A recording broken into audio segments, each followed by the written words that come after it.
नमस्कार, hornbill TV Bharat में आपके स्वागत है। मैं हूं आपके साथ हो रितान। नजर डालते आज के खबरों पर। यूपी की योगी सरकार युवाओं को रोजगार देने के लिए लगातार काम कर रही है, जिसका नतीजा है कि 8 सालों में 8,50,000 से भी ज़्यादा युवाओं को सरकारी नौकरी देने का काम कर चुकी है। मिशन रोजगार की इसी कड़ी में यूपी के इतिहास में 15 जून 2025 की तारीख दर्ज होगी, क्योंकि कुल 60,244 युवाओं को नियुक्ति पत्र वितरण का कार्यक्रम संपन्न होगा।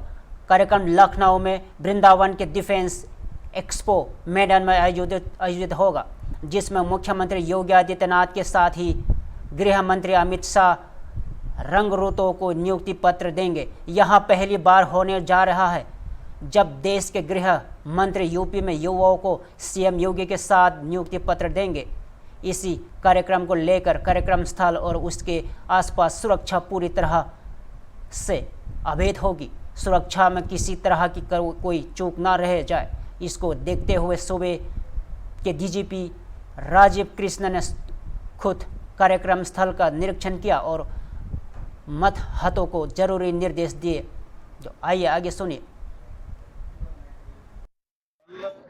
दिनांक 15 तारीख को यहाँ पर जो 60,244 कांस्टेबल भर्ती हुए हैं यूपी पुलिस में और यूपी पुलिस का एक अभिन्न अंग बनने जा रहे हैं, उनका नियुक्ति पत्र का वितरण समारोह है। इसमें माननीय गृह मंत्री सूरज नीचे करो आईडी।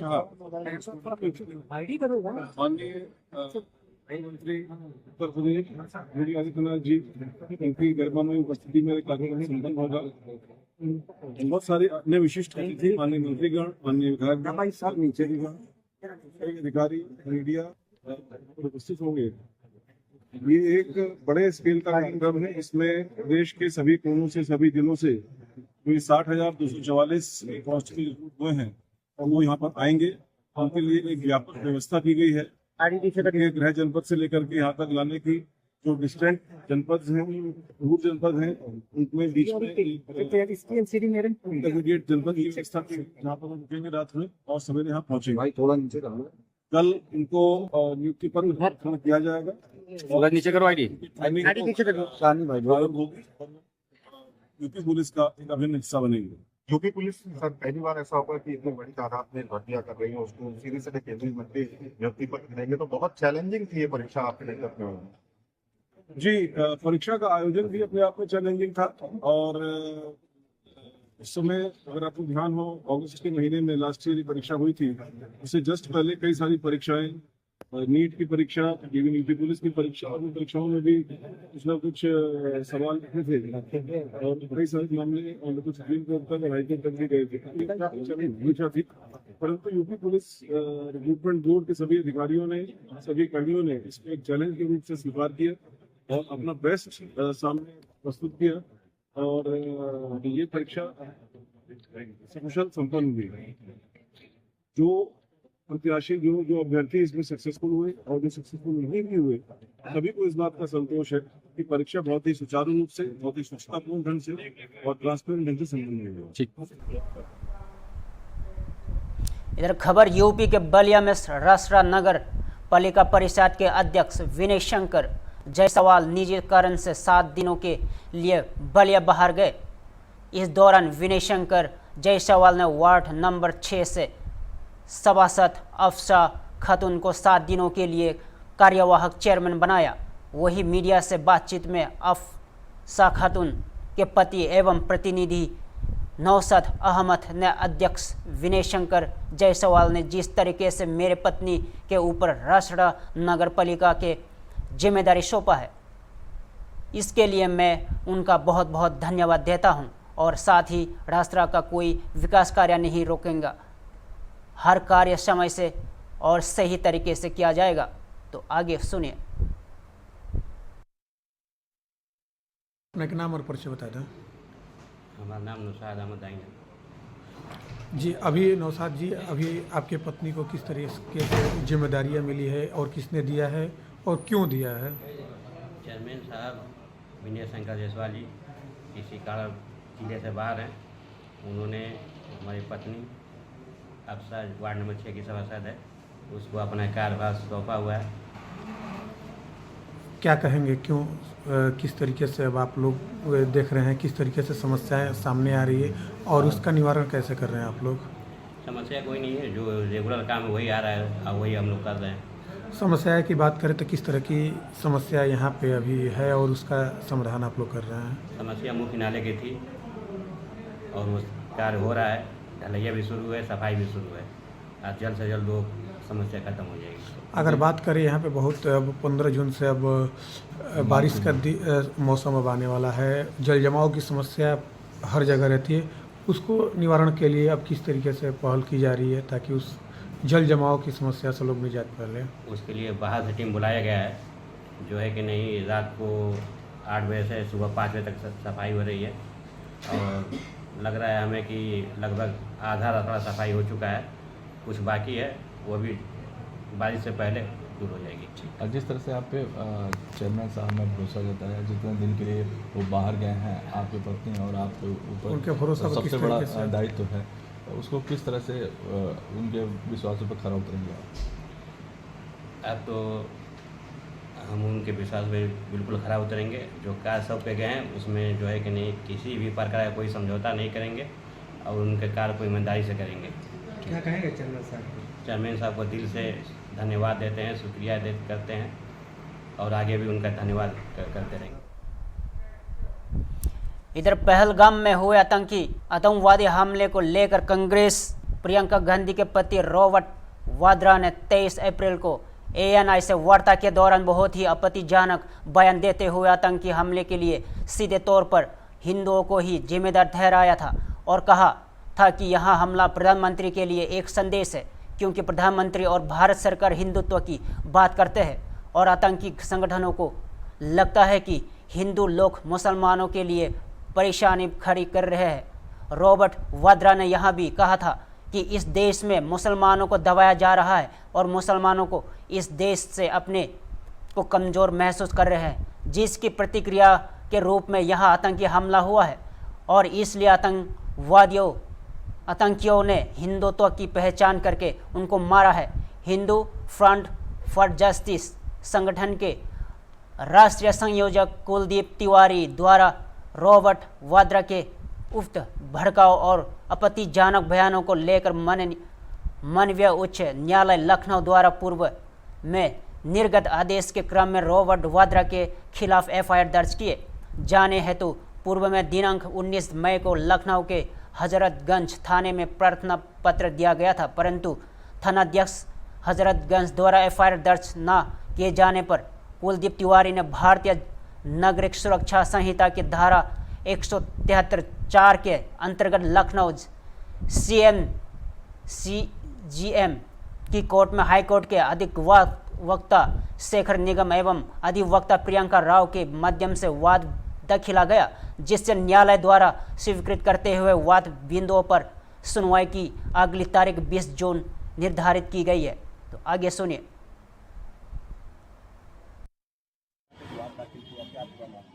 देखिए, जो पहलगाम का बहुत ही दुखद आतंकी हमला हुआ था, आतंकवादियों द्वारा किया गया था, उसका 23 अप्रैल को ANI के इंटरव्यू में रॉबर्ट वाड्रा ने समर्थन किया और एक बहुत ही आपत्तिजनक बयान रॉबर्ट वाड्रा ने दिया था और उन्होंने ये कहा था कि ये हमले का जो जिम्मेदार है वो सीधे तौर पे हिंदू है और प्रधानमंत्री जी को ये आतंकवादियों का एक संदेश है।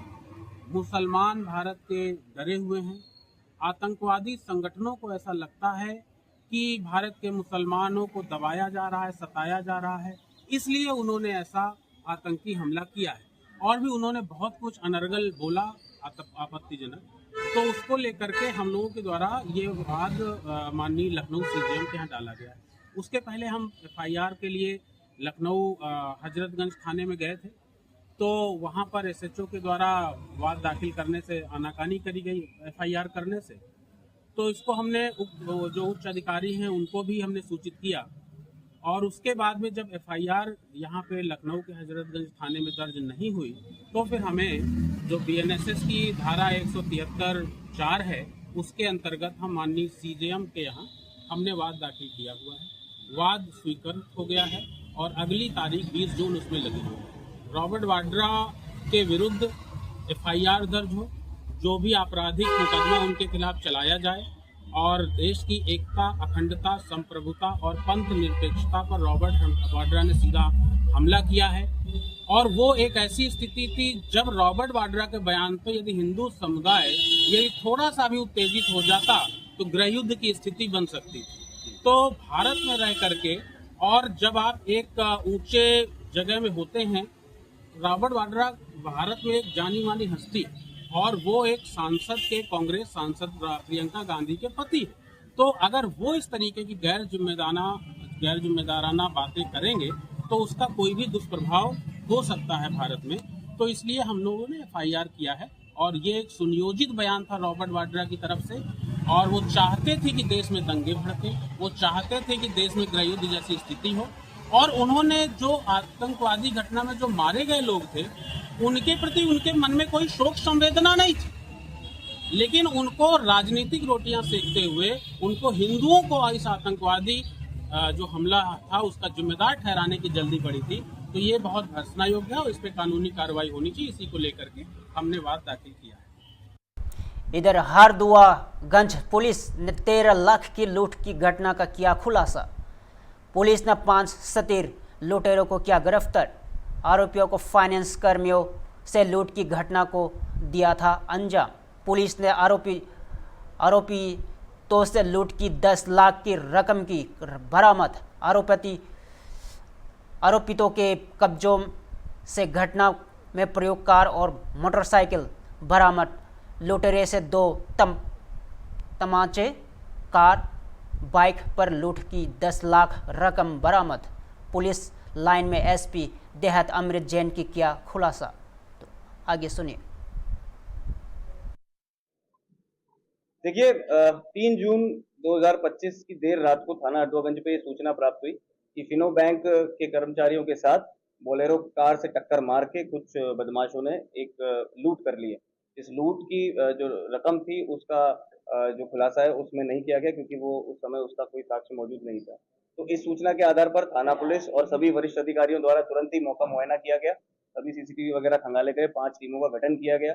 CCTV, सर्विलांस और हमारी देहात की और जनपद की जो क्रिमिनल इंटेलिजेंस विंग है, इन सभी टीमों ने थाना हरदुआगंज पुलिस के साथ मिलके इस घटना का एक सफल अनावरण आज किया है। और इस अनावरण में 5 अभियुक्त जिन्होंने इस लूट को पूर्व नियोजित तरीके से कारित किया था, उन 5 अभियुक्तों को न्यायिक अभिरक्षा में जेल आज भेजा जाए।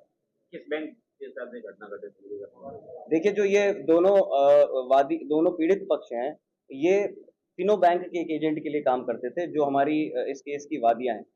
उन वादिया के तहरीर के आधार पे 199/25 थाना हरदुआगंज पे मुकदमा पंजीकृत किया गया।